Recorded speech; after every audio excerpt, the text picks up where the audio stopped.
Hello. আচ্ছা, ভুটানের এই যে পানির যে বান্দা আছে, বান্দালা না? হ্যাঁ, আমি বাংলা কইতেছি। কোন কি হইছে কোন? আচ্ছা, তোমরা ভুটানের বান কিসের নাকি খুলে দিছাও? কোয়েন না, আঙ্গিনাটা পানি বেশি হয়েছে তো ওই জন্য খুলে দিছি। তোমাদের না পানি বেশি হচ্ছে খুলে দিছ, তোমরা ভালো চলবা নাকি? আর এবার আসাম যে ডাইবা যাইতেছে, এটা কি করবা?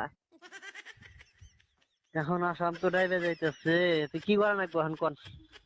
আসাম ডাইবা যাইতেছে, পানি দিয়ে রাস্তাঘাট তলা যাইতেছে গা। হাজার হাজার মাসে ধান গাছে, ধান বিলের মধ্যে তলা গেছে গা। আমার ধান তলাইছে 3 বিঘা। এই ধান উঠকাইতেছি নাও না, তা পাইতেছি না তো। ধান মানে কোন হানির মধ্যে আমার হানি, তাও আমি খাওয়ার পাইতেছি না। খাওয়ার পাইতেছেন না? না, বুড়ি মানুষ, আমি তো উঠকাইতেছি পাইতেছি না।